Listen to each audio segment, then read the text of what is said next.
Bismillahirrahmanirrahim. Assalamu alaikum, урматтуу көрөрмандар, урматтуу замандаштар жана мусулман агайын бир туугандарым. Кирип келген улуу Орозо айт майрамыңыздар менен куттуктайм. Орозо айт дагы, Курбан айт дагы пайгамбарыбыз саллаллаху алейхи вассаламдын тирүүлүгүндө түшкөн майрам. Аллах таала өзү ыраазы болуп берген майрам. Бул майрамды тирүүлөрчө майрамдашыбыз керек. Жараткан Кудай Орозо айында кылган ибадаттарыбызды, дуаларыбызды өзү кабыл алган болсун. Жана дүйнө жүзүндө ооруп аткан мусулман бир туугандарыбызга шифа берсин. Бактысыздарга бактылуулук берсин.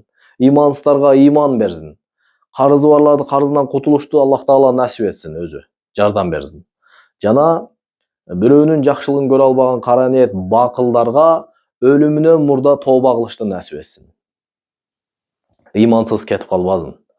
Жана эмеги ушул күндөргө үй бүлөбүз менен, кол кошунабыз менен, эли журтубуз менен, мамлекетибиз менен дүйнө жүзүндөгү мусулман бир туугандарыбыз менен сак саламат жетишти жараткан Аллах таала насип этсин. Кирип келген улуу Орозо айт майрамыңыздар менен чын жүрөктөн куттуктайм. Каналыбыздын атынан, жеке өзүмдүн атыман, үй бүлөмдүн атынан куттуктайм достор.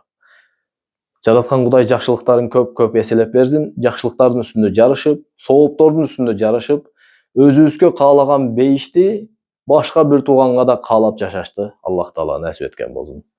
Орозо айт майрамыңыздар менен.